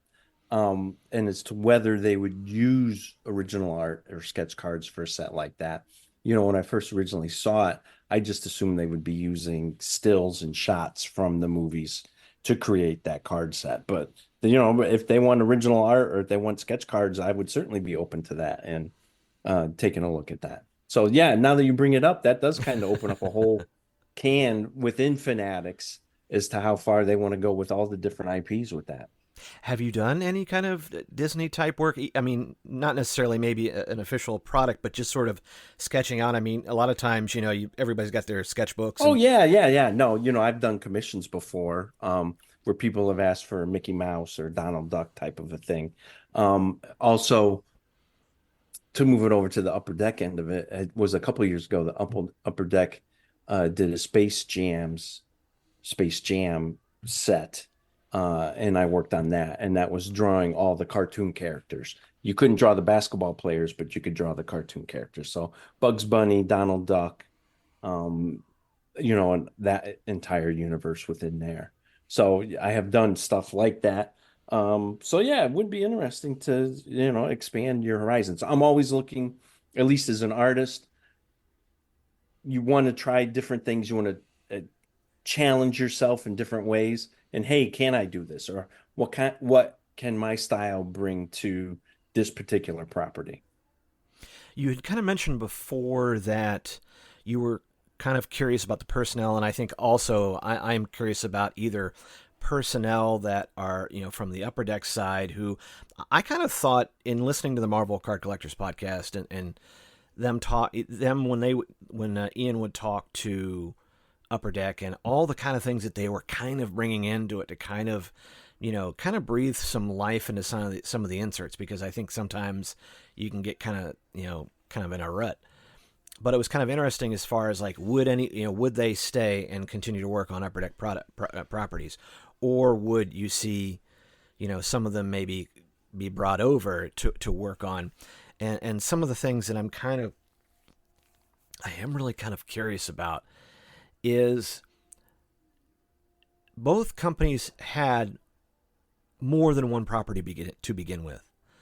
But as far as what you're saying, kind of streamlining as far as like, now I guess we could say that after the Fanatics deal with Topps, okay, were they going to be interested in non-sport or not? Well, okay, clearly they're interested. Yeah, clearly they are. That was a concern when they first were bought, that you were like, oh, and I think you had even brought it up on one of your podcasts, maybe, as to, would Fanatics want to continue a Star Wars property and card?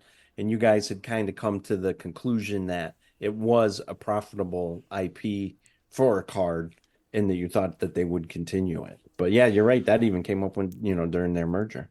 And I'm kind of curious then, if you have more IPs, does it kind of make sense? Like, there, as you say, you're working with an art director on Star Wars, or you're working with an art director on Marvel, or maybe even getting within different Marvel sets, you have different art directors. Now it is kind of curious as far as personnel, and even then, now does Fanatics, now I guess we're just kind of spitballing, does Topps have do they broaden their non-sport? I mean, they had Garbage Pail Kids, of course, and Mars Attacks, I guess, if they haven't done much with.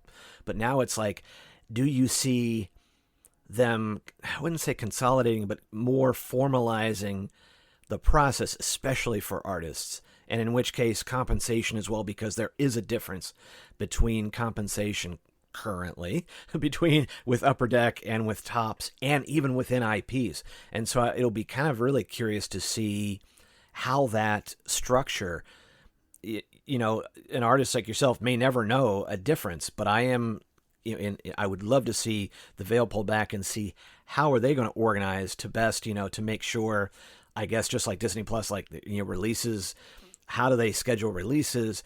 If they've got a stable of artists, are they going to say, well, once you're done with this, we're going to put you on this? It is kind of curious how this is all going to work out. Yeah, and how many different products are they going to come out with the Marvel end of it? Upper Deck, the past couple of years, they had really stacked the deck. There was so many different Marvel products that they were coming out with. A lot of them were different and kind of groundbreaking from a card standpoint. So it was always exciting to see what they were coming up with next. You just don't know with, Fanatics, are they going to have that many Marvel products, or are they going to go, okay, well, we're going to just do these 4 or 5, we just don't know. So just sit back and wait. And that's almost like for yourself, although you couldn't discuss them, what you're working on, I'm assuming you are working. Oh yeah. And even, there's still a couple of products to come from Upper Deck. And again, we're assuming they're all going to come out by the end of the year. I don't know if they were going to cancel wholesale projects or not, but there is work that we have done and submitted to them, and we're just waiting to see if those products get released. One last question I have, and this is more on the EPAC side, and this was something that was a lot more for Upper Deck. Now, EPAC was a major part of their retail, I guess, for lack of a better word, where these releases could go physical as well as on the website where people would buy them there, and then using through ComC, they you have this marketplace. It'll be kind of interesting, and I don't know, do you see it as a big impact to what you're doing, that your sketchers are maybe no longer going to be so much on EPAC, or I guess, unless you're continuing to do work for Upper Deck, but it is kind of interesting to see that platform now kind of run dry of probably one of its bigger draws. I mean, arguably you could say hockey was as well, because I'm wearing a Puck Junk shirt for this interview. But it is kind of interesting to see that was different. But then again, Marvel Collect. And it has no impact. Yeah. It really has no impact on me as an artist. Right. They contract us to, let's say, draw 60 cards. I don't have any say into what goes into a pack and what goes on e-pack. They do with them as they please. So whether it went on e-pack or was put in a physical pack, the card, I got nothing to do with that. I just wait for somebody to post it and hopefully say, hey, this is a cool card I got, either pack pulled or look what I got on e-pack. Exactly. But one thing that is relatively new would be the Topps digital apps. And we know that they bring in physical cards. We know that the Topps digital art directors there will hire out artists to do specific work for the digital side. Is that something that kind of obviously you're going to be open to anything, but have you given thought to like, oh wow, you could see maybe potentially some work on the Marvel Collect side? Oh yeah, definitely. Yeah, no, and I've always, when I have been to like New York Comic-Con and have talked to the Topps reps that are there, I've always let it been known that keep me in mind for whatever you got going on. I was always like, wrestling too, get me on wrestling. But they're like, oh, that's a different team, but we'll let them know, and blah blah blah blah. So, but yeah, I've definitely, and I'm sure I speak for all the artists that are being impacted by this. And all of them are open to whatever the future may bring, and whatever projects come forth, that they would certainly be interested in considering work for that. I would hope, and like I said, I think, when you're talking about the impact of all this, certainly the artists are out there, and I think that by this time, as the evolution of sketch and art cards, and even now going into the digital side, this is something that has made a really good foothold, and you really want to see this continue, and it's really fun to see these original one-on-one pieces that you folks work on, whether for commission or for sport, as it were, that it continue. And although it's easier to make a numbered parallel, an art card is something that a collector, it's always, no matter what property, no matter what release it is, it gives a breath of fresh air to it. Yeah, and I'm interested also in seeing what happens to the art that is out there in the wild already on Upper Deck stock. Does its collectability go up even more now, or does it remain flat to where it is now? I can't really see it going down. I know a couple of people have talked about that they could see demand and prices going down on our originals, just because Upper Deck wasn't doing the sets anymore. But I'm not buying into that. I think collectors, love their sets, and they've collected those sets. So I could see the prices staying the same, or maybe they do go up if, just due to the fact of, there's no longer, Upper Deck Marvel Premiere. So to have a Marvel Premiere original art, is worth that much more. Well, and also if a release, if a future Marvel release goes global, and so where it's available not only in the U.S. but abroad, that could only, broaden the appeal of an artist. Oh, yeah.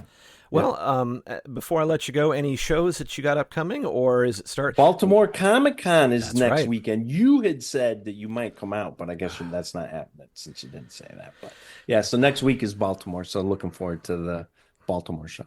Oh no, that's a show that it is definitely on my bucket list, and I know that I always love it when I see the shots of you on Instagram with your big smile, and you've got your booth and things like that. So, all right, well, best of luck. So at look Baltimore. for that next weekend then. All righty. Well, best of luck, and I appreciate you coming on and kind of giving us some color. It's definitely better than me just kind of jawing on about it. But good luck, and we'll be talking soon. All right. Yeah, sounds good, Greg. Thanks. Can I offer you a libation to celebrate the closing of our shared narrative? All right. Once again, I want to thank my guests on the program tonight: Ian Taylor from the Marvel Card Collectors Podcast, Stephanie Garcia from Mamabreaks, and artist Michael Munshaw for being on this, which is part 1 of this 2-part series on the Topps Disney deal. I hope you got a lot out of it, and I think it was certainly better than just kind of riffing off of the press release. Did a little bit of that in the intro, but I really wanted to kind of get to what impacts this agreement would have on the folks that I know in various parts of the hobby. So next episode, we are going to have even more folks on, and I will give you more details as that comes along. But like I said, really enjoyed this. I know it was a little late getting out, but still great information. And of course, this decision and the impact is going to be felt for quite some time. So stay tuned. We'll be kind of following this story along. It's a developing story. But I hope you got a lot out of this. We'll get set for part 2 coming up. But for right now, I'm going to let Card Squadron take it out, and we'll talk to you soon. The Rebel Base Card Podcast focuses on cards, collecting, and the Star Wars community, and appreciates you coming along for the ride. If you have any feedback for this episode, you can reach out to the program in a number of ways. You can leave a comment on the Instagram post for this episode. You can also DM Greg on Instagram at Rebel Base Card. Make sure to also follow the Rebel Base Card on Twitter and Facebook at Rebel Base Card. If you want, you can send an email to greg@rebelbasecard.com. And you can find show notes for this and all episodes on the website rebelbasecard.com. In the Star Wars Card Trader app and just about every other one, you can find Greg at CornFedTech. The Rebel Base Card uses the hashtag Card Squadron as a way to alert friends about cool cards and recent drops in the galaxy far, far away. It's a great way to bring our community a little bit closer together and help one another finish our sets in time. We collect, communicate, and commiserate. Well, at least when we run out of credits or crystals to spend on our digital collections. Join the fun, even if all the other cool squadron names were already taken. And remember, we collect as one, and would be honored if you join us.